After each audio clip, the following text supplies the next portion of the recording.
शरणं शरणं सद्गुरु चरणं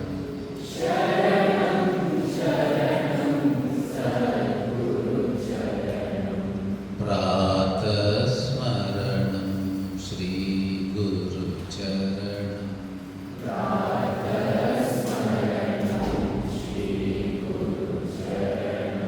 श्री गुरु चरणं श्री गुरु चरणं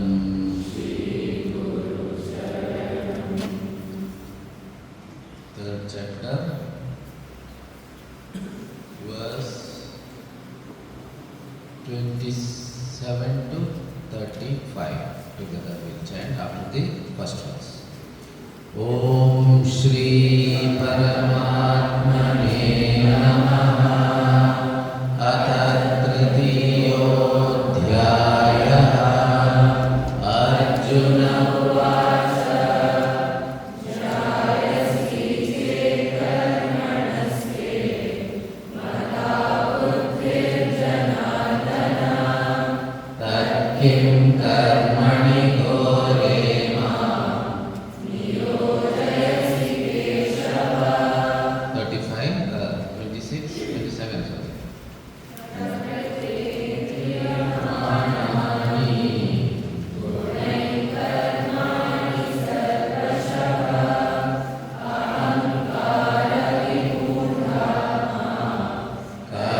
Kartahamiti manyate tattvaviddu mahabhavo gunakarma vibhagayo guna guneshu vartante iti matva sajjate prakrite guna sammudaha sajjante guna karmasu tana krishna vido mandan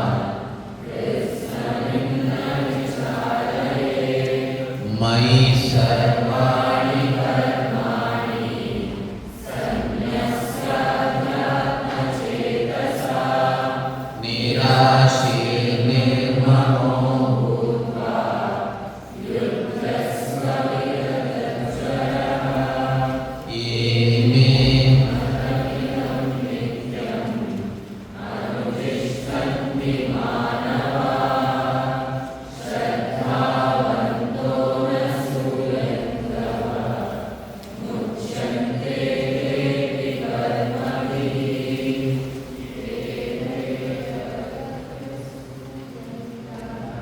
etve tadabhyasuyantah nanutishtanti me matam sarvajnana vimudastan viddhi nashtana cetasa sadrisham cetase svasyaha prakrite jnanamanapi prakritim yanti bhutani nigraham kim karishyati indriyasyendrayasyate ragadveshau vyavastitau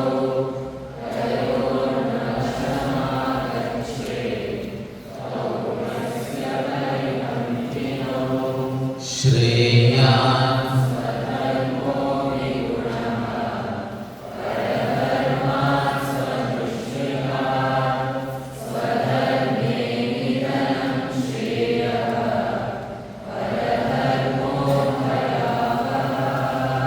Okay, now we are entering the last portion of the third chapter in which Arjuna asks a question again. Another question by Arjuna. Arjuna Uvacha. Atha kena prayuktoyam papam charati purushaha anichannapi vasneya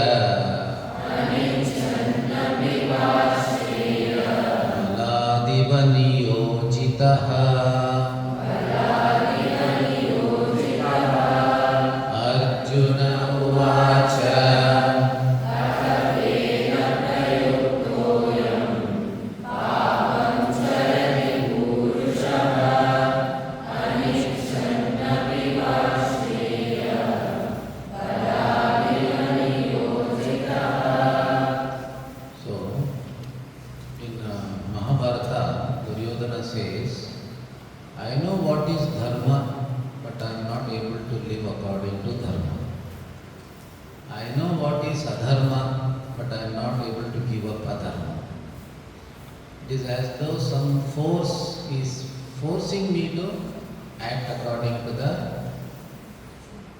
dictates of adharma. I know what is dharma, I cannot follow it. I know what is adharma, I cannot avoid it. Some force is making me follow the path of adharma.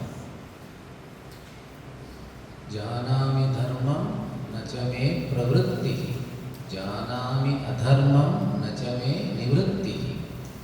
Kenapi devena hridistidena yatha niyuktosmi tatha karomi, he says. So the same thing is being talked about here. What is that which makes man commit sins against his own wish? I don't want to commit a sin, but I commit a sin. What is sin? Papa. Papa means going against dharma. Dharma means harmony. That which promotes harmony is dharma. So for example, the body will be healthy when we follow the rules of dharma as far as eating is concerned, as far as exercise is concerned. If we follow the rules of dharma, the body will be healthy. But if I violate dharma, the body will become unhealthy. If I eat wrong food, I don't do exercise, I don't follow a proper schedule, the body will become unhealthy. That is adharma. Keeping the body healthy is dharma. Making the body unhealthy is adharma. That is because of our own mistakes. So, dharma is that which promotes harmony. Adharma is that which promotes disharmony. So, papa, when a person does any sinful action, he is disturbing the harmony around and is harming himself also. So, what is that which makes man commit sins, even though he doesn't want to commit sin? So, the important word is anichannapi. Underline that word. Anichannapi. Anichan means he wants to be a good person, but somehow he turns out to be a bad person because of some force which is making him commit wrong actions. So what is that force? Baladiva. Forcibly it makes me do wrong things. Varshneya. Varshneya is Krishna. Krishna's name is Varshneya. So, papam charati purusha. Here purusha should be taken as purusha. Purusha, man or woman. Why does he commit sins? What is that force which makes him commit sins? Sin means from any action which is against dharma. Gurudev used to say, S-I-N, self-insulting action. S stands for self, I-N stands for insulting. Sin is self-insulting action, meaning an action which is not in keeping with our dignity as a human being. An action which is not in keeping with our dignity as a human being is called sin. Does not match our dignity as a human being. It lowers our dignity. That is sin. So, Shri Bhagavan Vacha Kamayesha Krodhayesha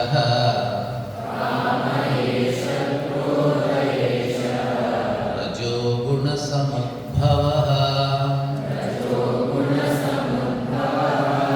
Mahashano Mahapapma Vidyena Miha Vairinam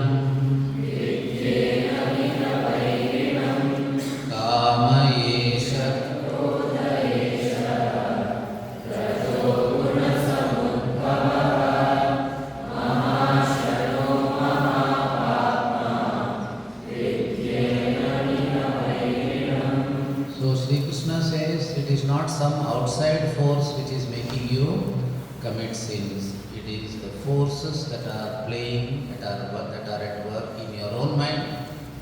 They are inside you only, inside your own mind. What are they? Kama Krodha. So actually, Kama Esha Krodha Esha, meaning Krodha is nothing but another form of Kama. Kama means, here we have to be very careful. Kama means selfish desire which is opposed to dharma. I want to drink a glass of water, that is a desire. I want to have a cup of tea, that is a desire. That is not opposed to dharma. So it is in keeping with dharma because I want to eat good food. healthy food, that is a desire. I go to a hotel and have some healthy food, not unhealthy food, and that is a desire. Nothing wrong with that. But any selfish desire which is opposed to dharma is referred to here as kama. In another chapter, I think chapter 7, Sri Krishna says, I am that desire which is not opposed to dharma. Dharma aviruddho kamosmi. I am that desire which is not opposed to dharma. It does not disturb the harmony of my own body, my own mind, or the external situation.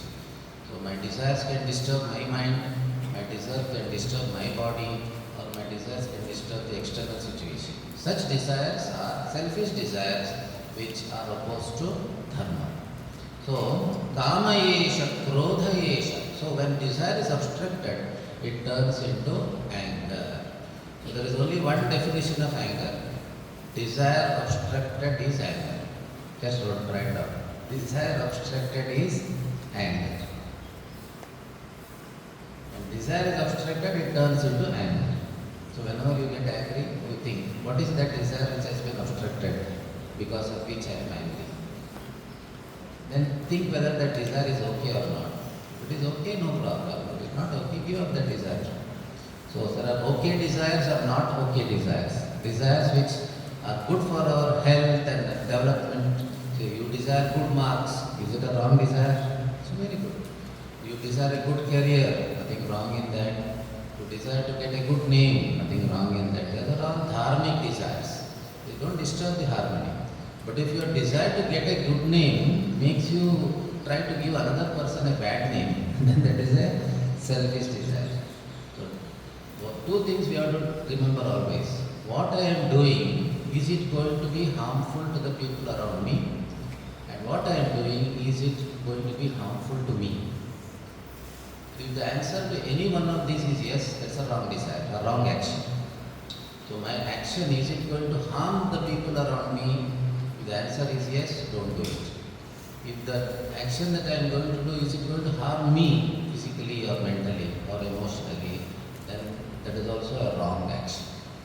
So desires or actions should be such that they don't harm you and don't harm others also. Then it's okay. That's a dharmic desire.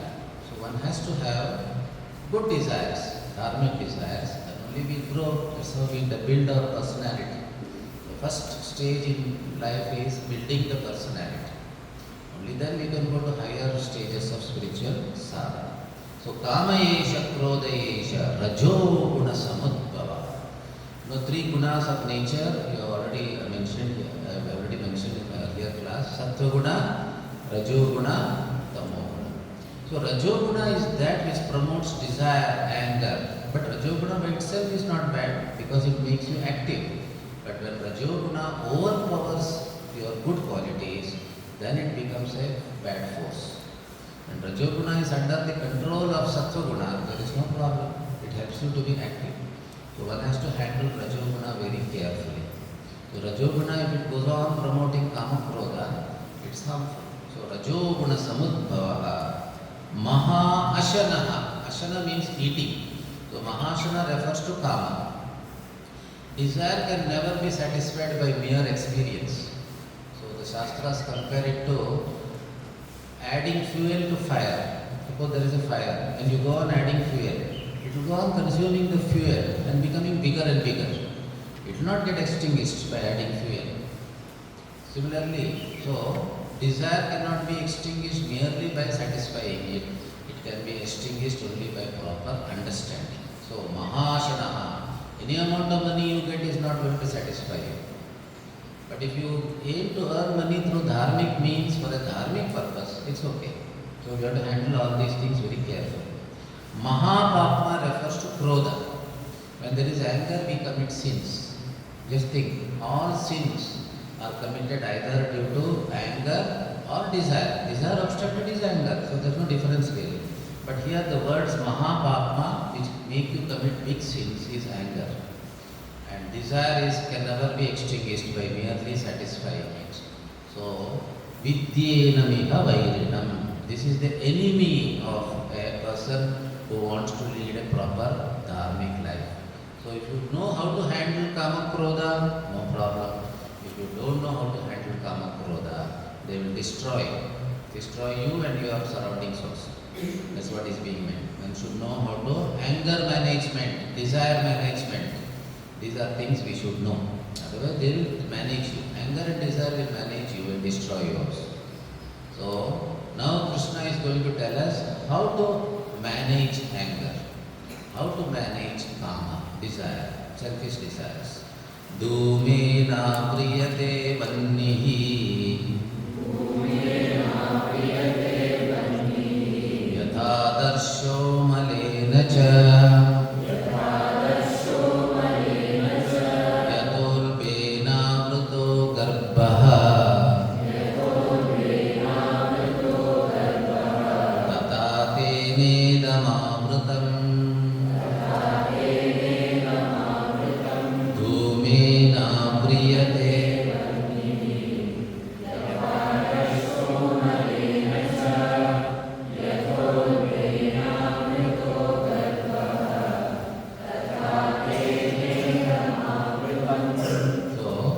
Tena refers to kama.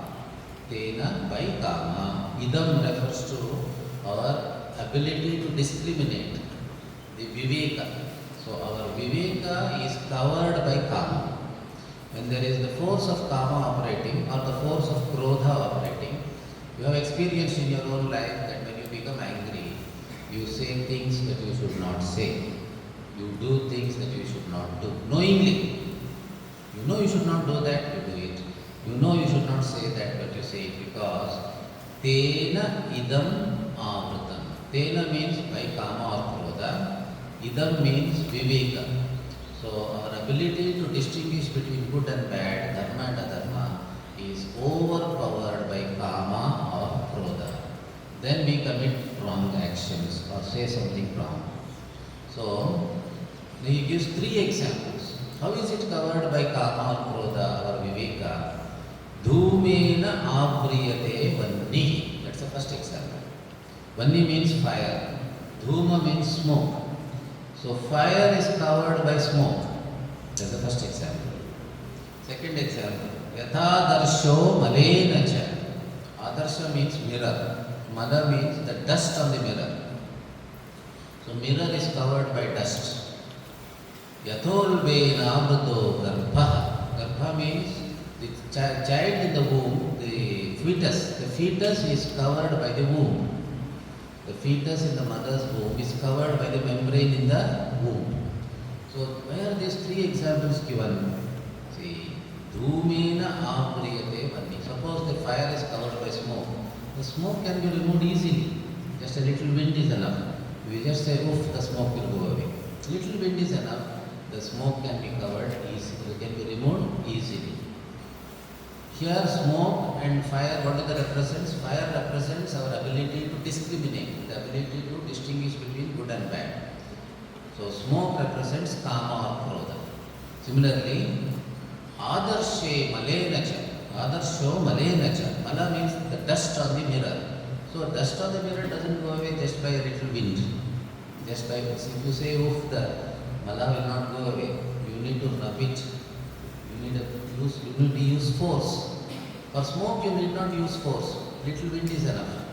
You just fan it, the smoke goes away. But the dust on the mirror will not go away by little fan or wind or anything. You have to use some force to rub it. And the child in the womb, which is covered by the womb, that will not come out until 8 months, 9 months. So you have to wait for 9 months, meaning you have to wait a long time to overcome kama. So there are 3 types of people, 3 types of coverings. The first covering is a simple covering which will go away by just a little thinking. You do a little thinking, a little bit of listening to scriptures or a little bit of advice from somebody, the desire or the anger will go away. You can easily remove that wrong desire or wrong anger by a little listening, a little advice, it goes away. Or you say, okay, I understood, it goes away. But second one, you need more treatment. You have to do a little more sadhana, you have to do a little puja, japa, chanting. More of treatment is required in the second case. So desire or anger doesn't go away so takes time. More of counseling is required, more of a little bit treatment for the mind is required. Then only the desire or the anger goes away. And third case, it will not go away either by prayer or advice or anything. It will go away only by repeated experiences in the world. It will take a long time. Many years will pass. To remove that kama krodha is not easy. In some people, kama krodha is so strong that it can be removed only by repeated experiences in the world for a long time. It may take many years of different experiences to come to a proper understanding. So there are three types of people. Some are very subtle, their understanding can be easily transformed by little advice. Some are a little grosser, they need some extra sadhana. They have to do more of puja, more of japa, more of chanting, more of satsang. And some, in spite of satsang, puja, chanting, their kama krodha won't go away. They have to go through different experiences in life, or maybe many lives it may take. So their kama krodha is so strong. So there are three types of people, says Sri Krishna. So see how beautifully he is analyzing the whole subject. Now, in the next, once more he analyzes the subject in a different way. Avratam jnanayetena jnanametena jnanino nityavairina kamarupena kaunteya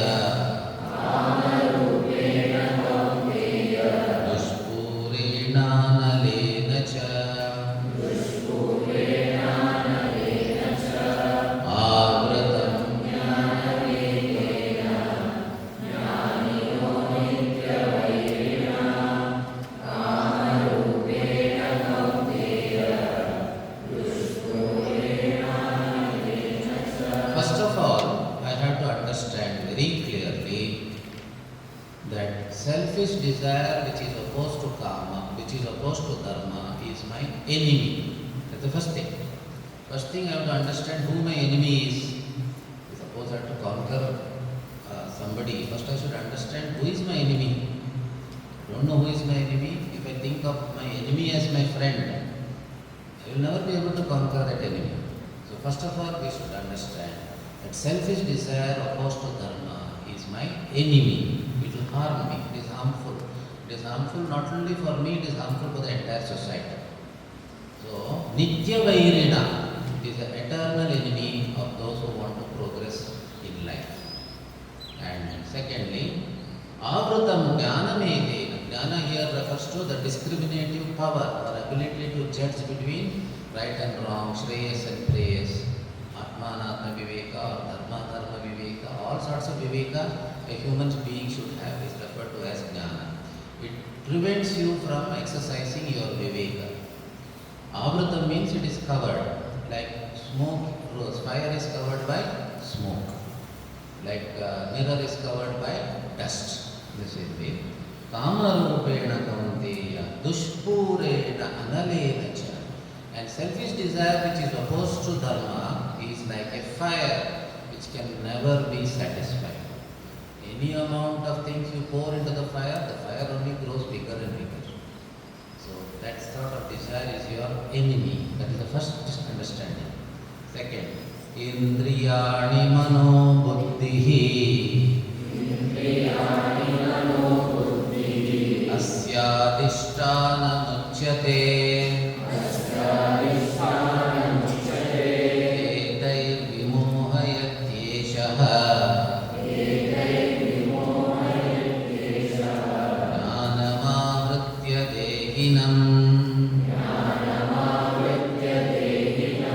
Indriyani mano buddhi asyadhisthana muchyate etai vimohayatyeshaha jnanamavrityate. So now when we want to destroy an enemy, who is the enemy here? Selfish desire which is opposed to dharma. Adharmic desires, selfish desires. So, first we should know what is the address of the enemy. Then we can go and bomb the place where he is staying. First I have to find out where the enemy is staying. Then I have to bomb the place where he is staying. So where does our enemy stay? He says there are 3 places where the enemy operates from. This enemy has got 3 offices, 3 centers of action. So 3 bases. What is the base of the enemy? Enemy has 3 bases. Indriyani, Manaha, Buddhi. Mind, intellect and the sense organs. So mind, intellect and the sense organs are not our enemies. If you know how to use them, they are the best friend you can have. As Sri Krishna says in the 6th chapter, if you know how to use the mind is your best friend. You cannot have a better friend. But if you don't know how to use the mind is your worst enemy. It all depends on how we look at the mind, how we use the mind, our understanding.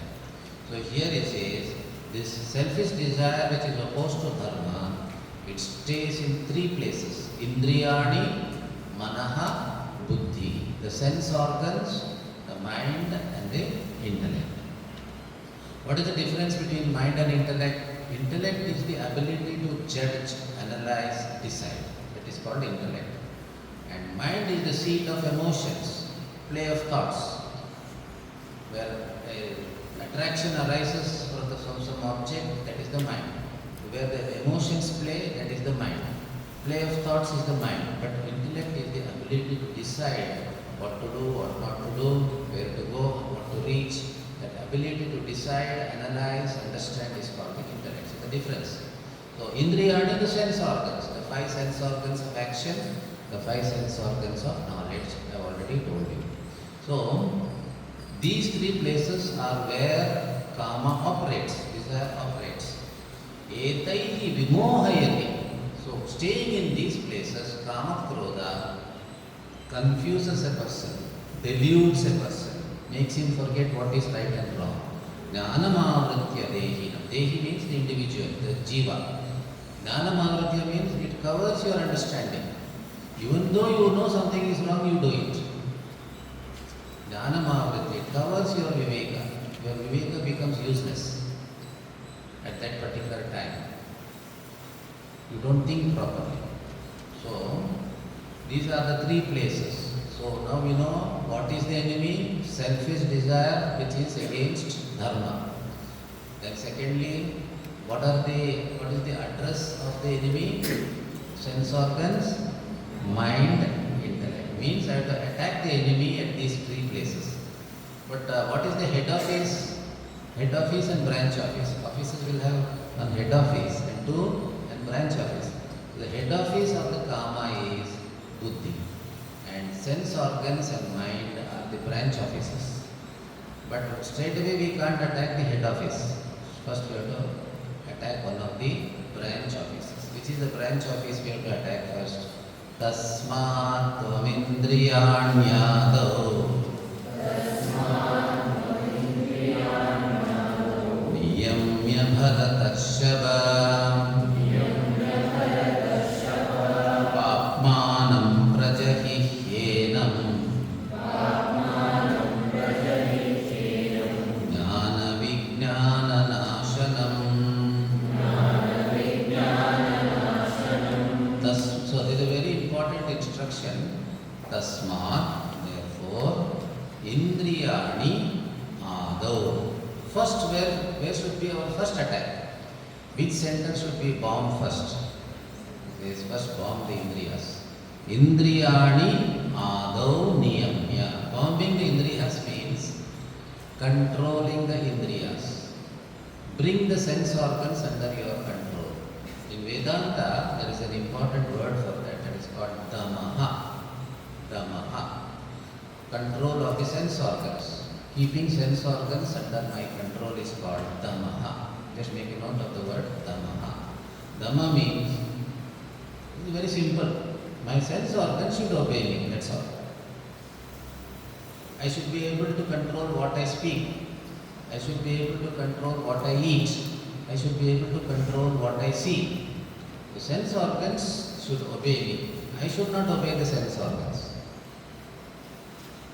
I should not obey. So suppose in a chariot with 5 horses, The horses are out of control. Can the chariot reach the destination? No. The chariot, the horses will take it somewhere and it will fall into some ditch. So, the horses should be under the control of the driver. So, the Kathopanishad gives this beautiful example. Body is the chariot, driver is the intellect, mind is the reins, and the sense organs are the horses. The sense organs are the horses controlled by the reins, lagam, and the driver holds the reins in his hand. Buddhi, manaha, indriyas. That picture you remember there. Chariot. Chariot is the physical body. So the chariot can reach the destination only when the sense organs, the horses are controlled by the reins, and the reins are in the hands of the buddhi, the driver. And the driver should know what is the destination, what is the path. So the buddhi should have the right knowledge, and the buddhi should control the mind, and the mind should control the sense organs. So controlling the sense organs is the first step in our spiritual growth, not only in spiritual growth, in leading a dharmic life, a proper life. Controlling the sense organs is example. I'll give you example. See, suppose you do upavasa. What is upavasa? Fasting. What are you controlling? What are you controlling when you do upavasa? The sense of taste. The sense of taste. So, I am controlling the tongue. The tongue is coming under my control. Suppose you observe mauna for 2 hours, 3 hours, or 1 day. Suppose you observe mauna, silence. What are you controlling? The sense organ called tongue as well as the mind. You are controlling the mind and of course the sense organ, because tongue is not speaking for 1 day. So the tongue is being controlled, the sense organ called tongue is being controlled. Like that. Suppose you observe ekanta, solitude. I don't mix with anyone, I just sit alone. What are you controlling?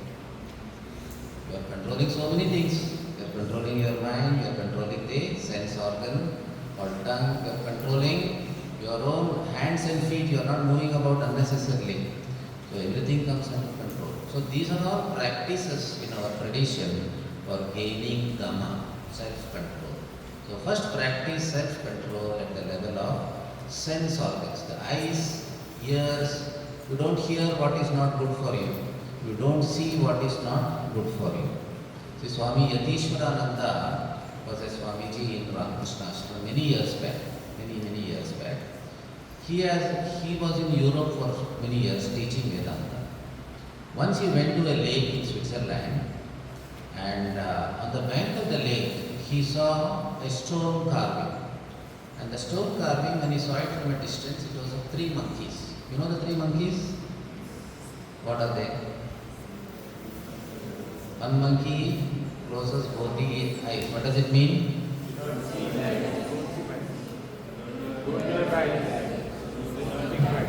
That's what he thought first. But when he went nearer, it was different.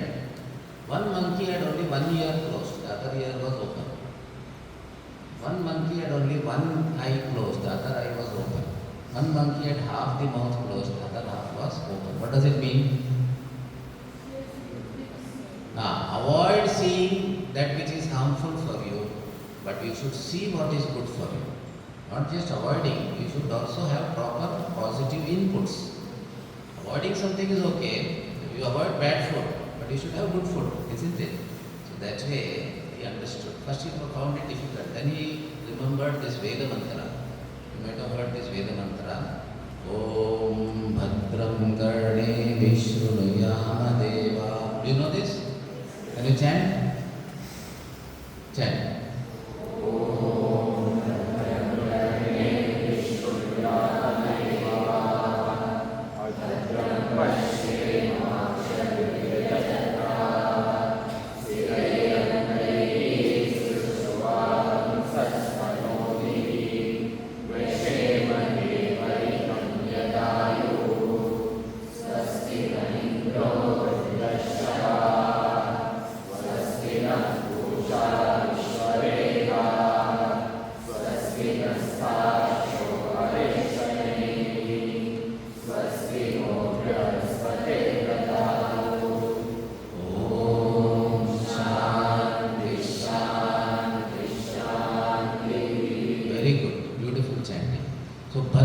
means auspicious. So the prayer in the Vedas is, let my eyes see only that which is auspicious. Let my ears hear only that which is auspicious. And what is auspicious? Auspicious is that which makes the mind peaceful. Inauspicious is that which disturbs the mind. Auspicious is that which promotes harmony in the body, mind, externally also. Inauspicious is that which disturbs the harmony in the body, in the mind, and externally also. So Bhadram means that which is auspicious. Let everything I see or do or eat or speak promote harmony, promote auspiciousness. That's the prayer. Such a beautiful prayer. So nice to see that all of you have learned it by heart. So, Tasmat Tvam Indriyanyadau Niyamya. First step in self-control, in leading a life, a mature life, is control at the level of the sense organs. That is called Dhamma. Next step is quietening the mind. It is not mentioned here, you should understand. Quietening the mind is called Shamaha. Just write that down. Shama. Shama is quietening the mind, making the mind peaceful, reducing the agitations in the mind. Reducing the agitation in the mind can be done by various methods, by chanting. Just now you chanted this mantra. When you listen to this chanting, mind automatically becomes peaceful. When you listen to chanting or you do the chanting yourself, mind becomes peaceful. When you pray, the mind becomes peaceful. When you study a good book, the mind becomes peaceful. So the mind, quietening the mind through various means is called Shama. Then, after having acquired Shama Dhamma, we have to do one more sadhana called Viveka at the level of the intellect. At the level of the sense organs, what we have to do is Dhamma, self-control, not going to extremes in anything. Eating, speaking, seeing, not going to extremes in anything. Moderation.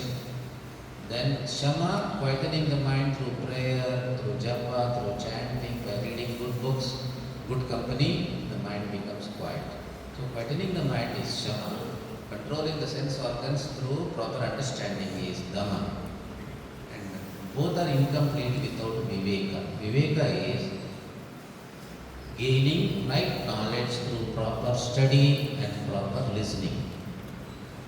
So Viveka is gaining right knowledge through proper study and proper listening. So when we do all the three, Kama Krodha will easily come under control. But the first step is Dhamma. First you have to start with Dhamma, that's what Sri Krishna says.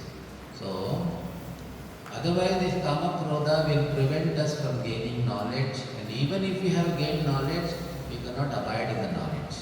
We cannot go by the knowledge. So, that's what Sri Krishna says in verse number 41 and 42 and 43 are important verses. They show us what is our spiritual journey.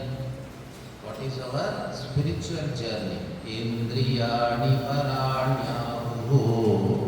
Indriyani paranyahu. Indriyebhyah param manaha.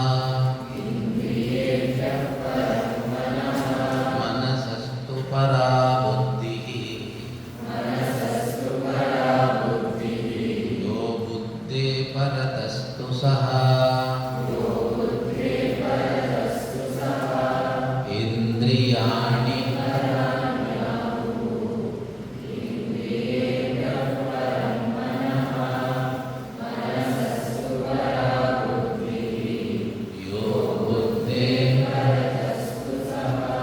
This verse is clearly describing the whole spiritual journey. The whole spiritual journey is given in this, starting to ending. The spiritual journey, he says, Indriyani parani ahu. First of all, understand that the sense organs are superior to the physical body. Para means superior or subtler, both meanings. Superior or subtler. The sense organs are subtler than the physical body, or superior to the physical body. Indriyebhyah param manaha. Mind is superior to the sense organs, or subtler than the sense organs. See, subtle gross, I'll give you an example. Ice, water and water vapor. So ice, water and water vapor or steam. So ice is the grossest, water is subtler, water vapor is subtlest. Meaning subtler means it pervades more, it extends more, that is subtler. So it can go further, that is subtler. So the sense organs are subtler than the physical body or superior to the physical body. The mind is subtler or superior to the senses.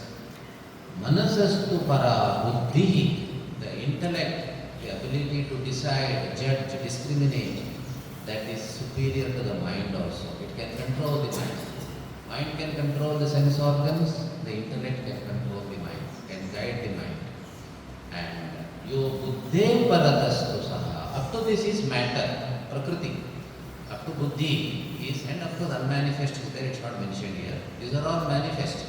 Unmanifest is the cause of the manifest. Beyond that, up to the unmanifest is all prakriti, matter.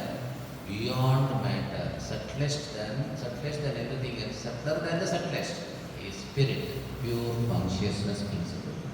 That is called Atma or Brahman. That is the true nature of every individual. So the Upanishads say, Tat Tvam Asi. Repeat.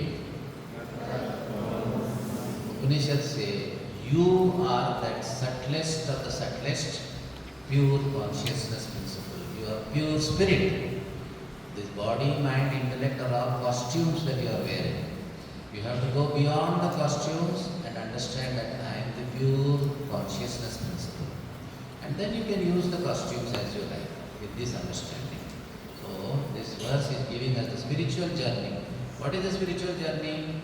You have to go beyond the body to the sense organs, beyond the sense organs to the mind, beyond the mind to the intellect, and then go beyond the intellect, that the pure consciousness is illumining the whole personality. It is enlivening the whole personality. Matter and spirit is the combination of our personality. Matter is body, mind, intellect, sense organs. Spirit is pure consciousness. Yesterday we saw the example of electricity and the bulb. So electricity is really untouched by the bulb. It has nothing to do with the bulb. But it enlivens the bulb. It makes the bulb able to perform its functions. Similarly, body, mind, intellect are matter enlivened by pure consciousness. The Atma Tattva, Saha, the last word Saha refers to the pure consciousness. The Atma Tattva, the spiritual center in each one of us. Saha is the spiritual center in each one of us. So, that is the Atma Tattva, the spiritual center in each one of us. One has to reach that spiritual center through knowledge. How to reach that spiritual center? I am that spiritual center. But how to reach it? Through knowledge. Evam buddhe param buddhva. Evam buddhe param buddhva. Samstavyatmanam atmana. Samstavyatmanam atmana. Jahi shatrum mahabhaho. Jahi shatrum mahabhaho.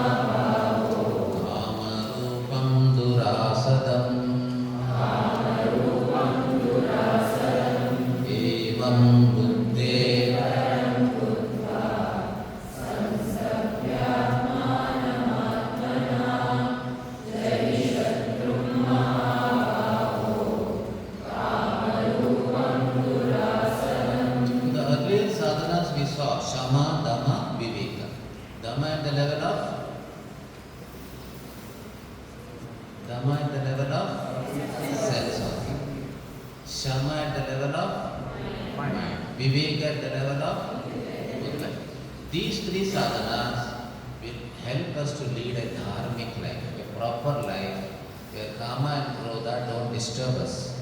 But there is no more selfish desire which will make us go against dharma. So we are able to lead a harmonious dharmic life. But there is one more step. One has to go beyond the intellect also. Then that is called moksha. So first step is the life of dharma. Then the second step, moksha. Dharma leads to moksha. Moksha means purnatvam. Just make a note. The moksha means purnatvam. Fullness. You become complete in all respects. free from all incompleteness, free from all limitations, free from sorrow, free from fear. That is called moksha.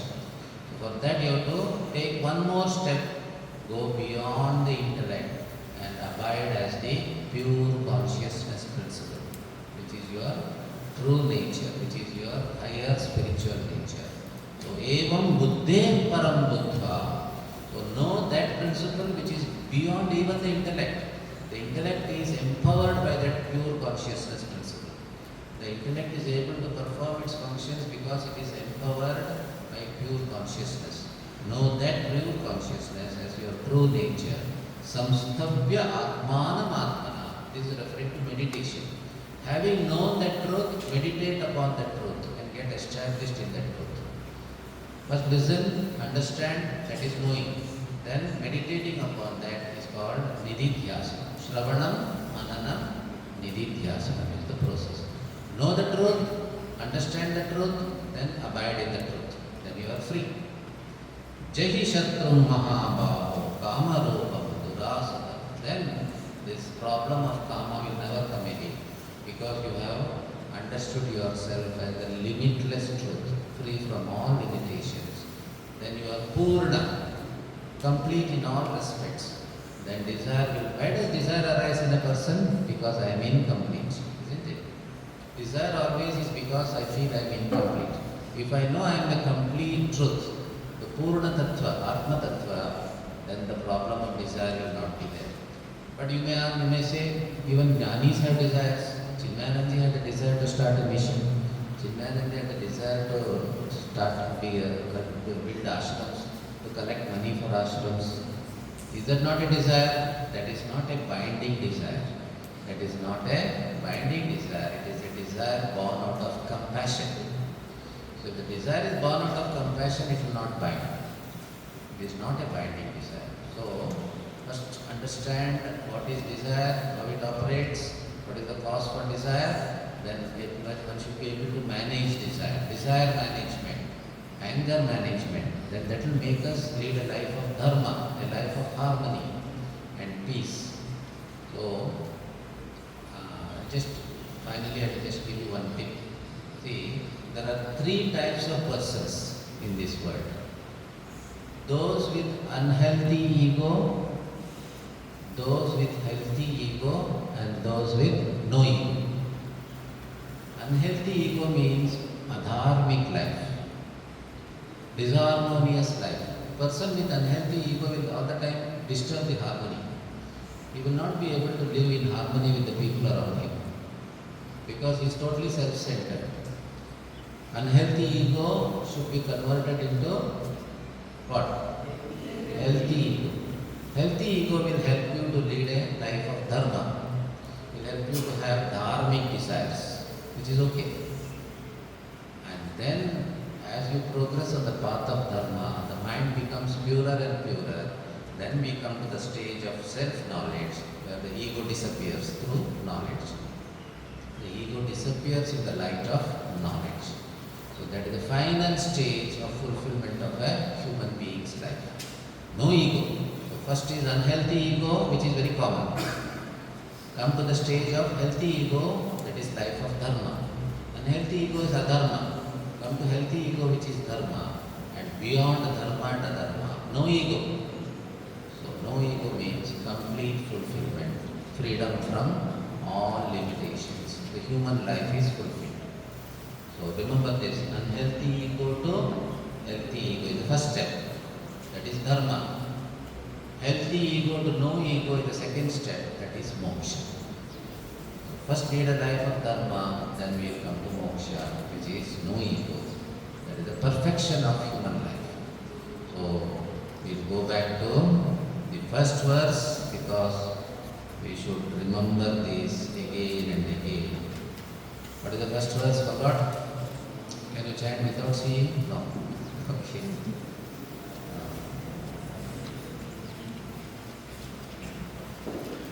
Om Shri Paramatmane Namaha. Atatratiyodhyayah. Arjuna Vasa. Jayasi Chet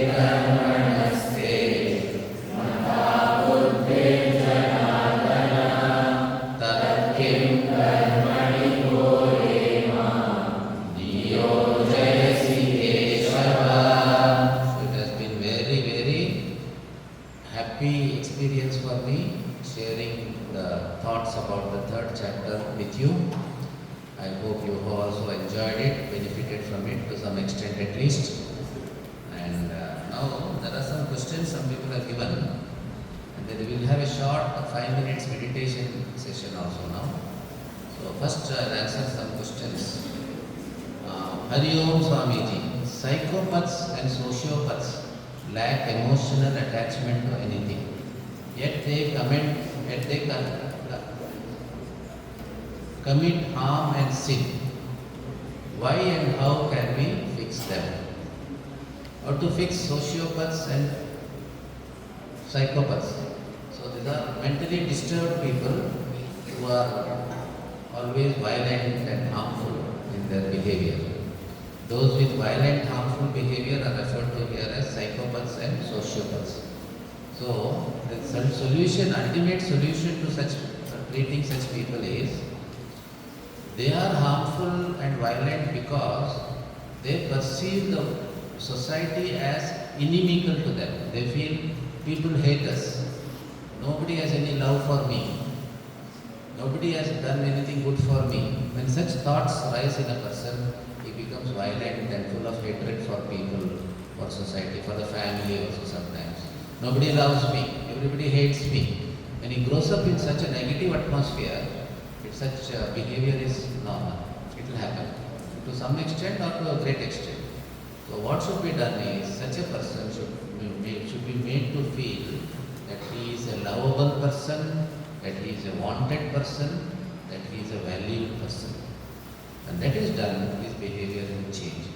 So love and care for such persons is very important. They should be made to feel they are valued, they are loved, they are wanted by everyone. They are cared for by people. Then their behavior will change. That's the ultimate solution. And another question. Hari Om Swamiji. When we face injustice from people, it becomes difficult to forgive. Though we try to forget and forgive, we remember it after some weeks or months again. How to forgive wholeheartedly? So I'll just give you a technical point. See, there are two types of memory. One is functional memory, another is psychological memory. Functional memory is remembering an event, which is okay. To function in this world, we need functional memory of what happened in the past. There's nothing wrong in it. But psychological memory means the reactions that accompanied that particular event, we carry over even after so many days, so many months or years. The mental reactions that accompanied that particular experience. Somebody insulted you, let's say. Somebody insulted you, you felt very angry, very hurt, and even after 5 years, you still remember that hurt or anger. So that is called psychological memory. Now, functional memory is not wrong. If you remember some event, it's okay. If you remember that you got a good first prize in your high school or your primary school in your first standard, it's okay. But the pride that accompanies that you need not carry over. Or some negative thing happened that hurt, you need not carry over. First we should understand it is a burden on the mind. The psychological memory is the dirt in the mind. It is a burden on the mind. It is of no use whatsoever to me. So the mental reactions that I carry over from that event that happened in the past, it is a burden on my mind. And Gurudev, Pujya Gurudev used to say, unnecessarily carrying over the memories of the past is like walking around with a dead body on your shoulder. Just imagine a person is walking around with a dead body on his shoulder. First of all, it's very heavy. Secondly, it stings. So nobody will come near it.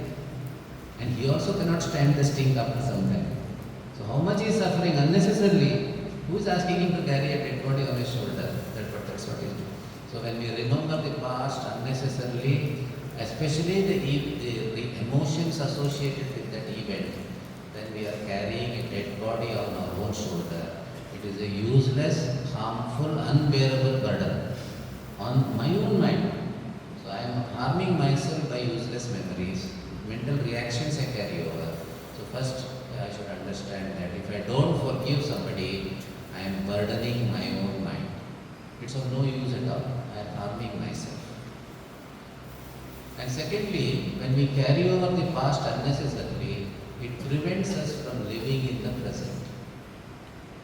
The past will color my thinking. The past will color my attitudes to the present. So I cannot live in the present. I'll give you an example. A person went to an exhibition. He went to a stall, ice cream stall, and purchased an ice cream stall. Purchased an ice cream. Then he started sucking the ice cream, sipping or sucking, whatever. Then suddenly he remembered something negative that had happened 2 years ago. So thinking of that, the ice cream was over. He never enjoyed the ice cream. He took a few minutes to suck the ice cream, to sip the ice cream. It was over. He didn't enjoy the money, was wasted because he was brooding on the past.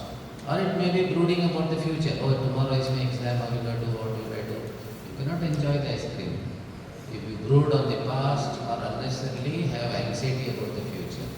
So it prevents us from living in the present. The first thing we have to do is, if we don't forgive, we are harming ourselves.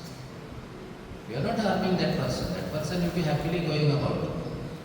He is happy, but you are unhappy. He has forgotten, but you have not forgotten. Secondly, to forgive, we should understand the other person's behavior. So, Stephen Covey says, 7 Habits of Highly Effective People. There's a book.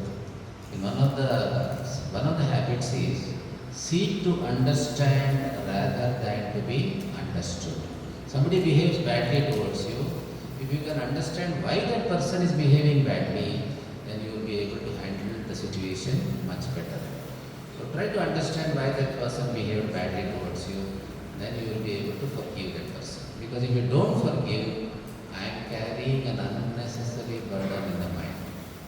And I cannot enjoy the present if I cannot forgive. That will help us to forgive people. Forgiveness is for our own good, for our own health, mental health. So, okay. Any more questions? No. If you have any questions, you can meet me afterwards and ask me. Any questions now, right now? Huh? Few minutes. Okay. Now we'll have some meditation. Very simple meditation I'll teach. Stay straight, and see. Easiest meditation is meditation on one's favorite God. It may be Krishna, it may be Rama, it may be Shiva, or any God. So, meditation on God with name and form, whom you love and value. So, bring that form to your mind here, on the Agna, here in this Bhrumatya or in the heart. I meditate here usually. So, whichever is easier for you. Imagine that form of the Lord, and you should imagine that that form is all-powerful, almighty, all-pervading, full of love, full of compassion, peaceful, and bright, glowing, brilliant. So imagine the form to be in that way, and bring the form of the Lord to this point or to the heart center, meaning the Anahata Chakra, middle of the chest. Then your mind will become not just pure, it will become peaceful and energized. So sit straight. Now we'll chant 3 times Om and bring the form of the Lord to your Bhrumatya or to the heart center. Om.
contemplate on that form as full of peace, full of joy, full of love, full of compassion.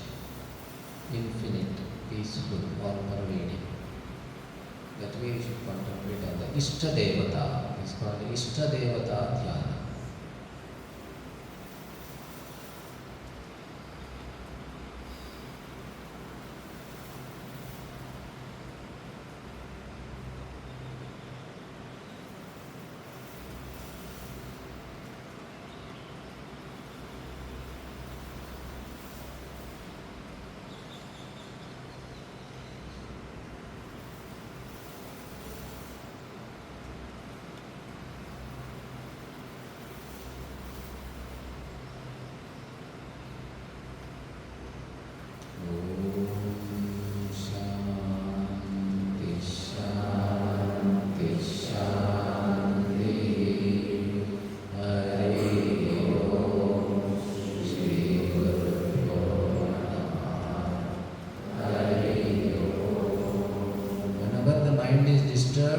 Just bring the Ishta Devata to your mind, focus on the form of the Lord, mind will become peaceful, focused. Any questions you can ask? Last chance. Of course you can talk to me over phone, or send me some message also, no problem, anytime. Any questions? Okay. All right. Maybe I should ask some questions? No, you don't want that? I think yesterday's culture was a testimony, Swamiji. They put all the learnings of the 4 talks they learned till yesterday into the dramas, skits and all of that. It was very beautiful. So I have no doubt that all of you have taken back a lot from the 5 talks. I'm sure we ended up